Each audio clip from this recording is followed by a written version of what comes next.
ఏందన్నా ఇది ఎమ్మెల్సీ ఎన్నికల్లా ఉల్టా పల్టా అయింది. ఇక మరి కాదా ఎదవలిద్దరు కలిసిపోతే బీజేపీ బీఆర్ఎస్ రెండు వేరువేరు కదా. ఏ గదొకప్పుడు ఇప్పుడు అక్రమ సంబంధమే పెట్టుకుర్రు. ఆ? అవు మళ్ళా కవిత 100 కోట్ల రూపాయల లిక్కర్ స్కాము, ఇక కేటీఆర్ ఫార్ములా ఈ కార్ స్కాము, గది జాలదన్నట్లు మరుగుదొడ్లు కట్టడంలో కూడా స్కాములున్నాయట. ఆ, అది సంగతి. అందు గురించే పార్టీని తాకట్టు పెట్టేసిండు కొడుకు. ఇక కాళేశ్వరంలో 1,00,000 కోట్లు తిన్నారు. విద్యుత్ కొనుగోలు ఒప్పందాలు ఉండనే ఉన్నాయి. రియల్ ఎస్టేట్ పేరు చెప్పి హైదరాబాద్ ను తెగ నమ్మిర్రు.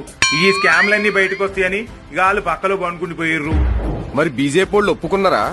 ఇంకప్పుడు ఎంపీలు ఇప్పుడు ఎమ్మెల్సీలు ఇచ్చిర్రు కదా. ఛీ, గిది ప్రజాస్వామ్యమా? ఏదన్నా ఒక సిద్ధాంతం గురించి పేదల గురించి పనిచేసే పార్టీ కాంగ్రెస్ ఒక్కటే. అవును అవును